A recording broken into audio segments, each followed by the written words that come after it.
So this discussion will be the continuations of the continuous improvement process, no, the Kaizen. Okay, so the learning objectives of this topic is understanding the philosophy, gain insights in the core principles of Kaizens, and the importance of creating a continuous improvement culture. Okay, so Kaizen is a Japanese word, no, emphasizing its role as a Japanese philosophy which is focused on continuous improvement through small incremental changes involving everyone in the organization. And also, the goal is to make processes more efficient, effective, and control and adaptable. So the key aspects of Kaizen, in short, Kaizen is a Japanese term that translates to improvement or change for the better.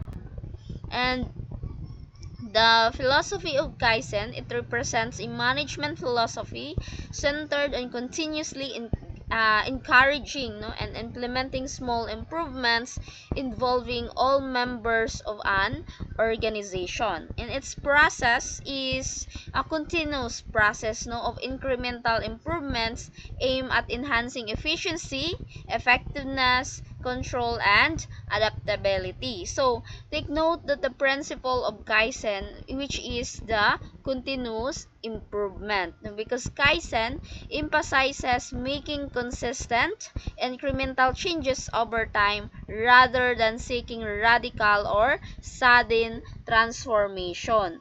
And also employee involvement, no, encourages the participations of all employees, no, from management to frontline workers, and identifying and implementing improvements. So another principle is the process oriented thinking, no, Kaizen, because focuses on improving processes rather than solely focusing on outcomes, and also recognizing that better processes lead to better results. And waste reduction, no, this is the aims, no, to eliminate waste or the muda, no, in all aspects of the organizations, including sa time, resources, and effort. And lastly is adaptability, because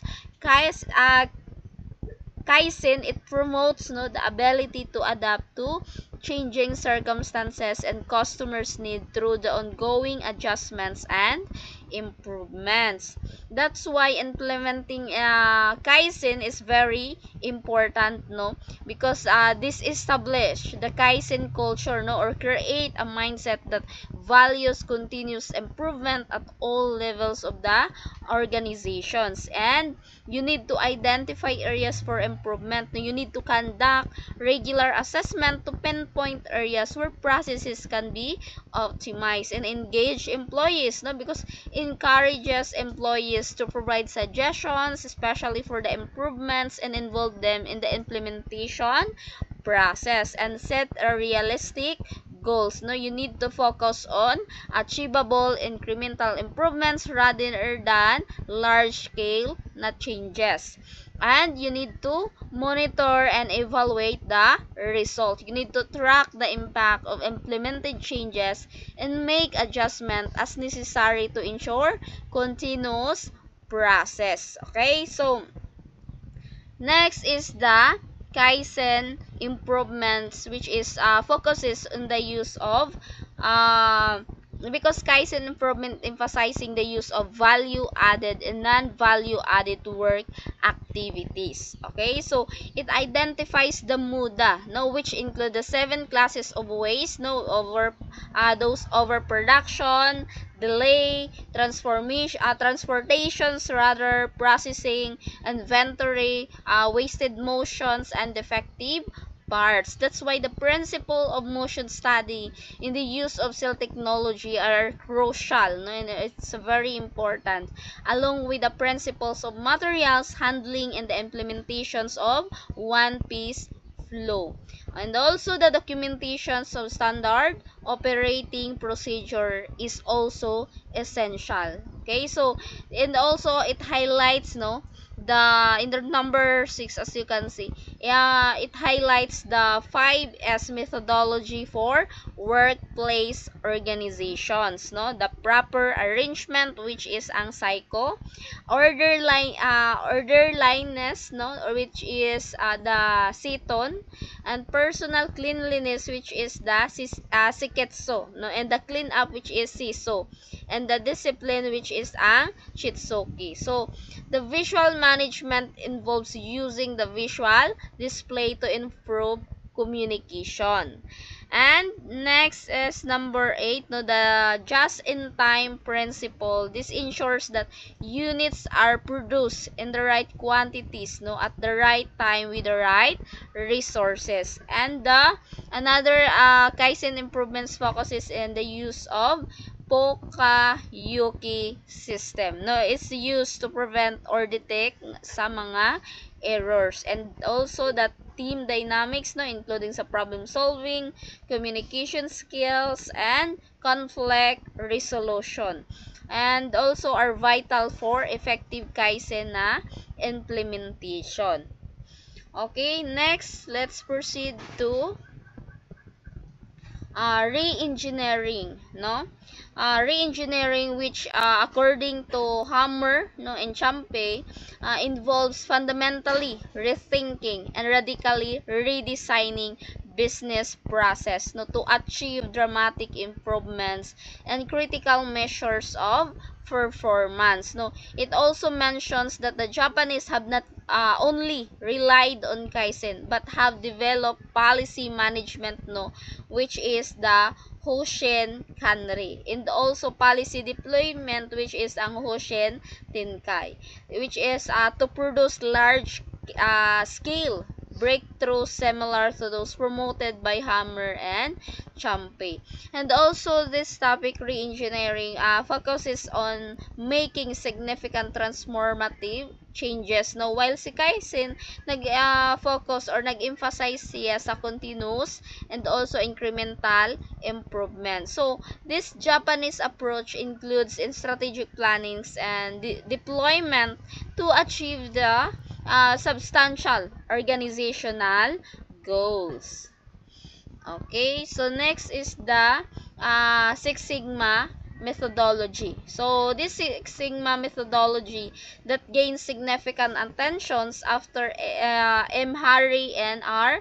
Scruder, no, published in the Six Sigma, which is the breakthrough management strategy revolutionizing the world top corporations in during 1999, no. And according to James Harrington, no, the Six Sigma is a total quality management, no, the TQM process, which is that uses processes, no, capability analysis as a way of measuring progress. Okay, and also the term sigma, no, which is refers to the Greek symbol for standard deviations, no, as statistical measures of dispersion. And also this Six Sigma, it's aimed to improve quality and efficiency by identifying and eliminating the causes of defects, and also minimizing the variability in manufacturing and businesses processes.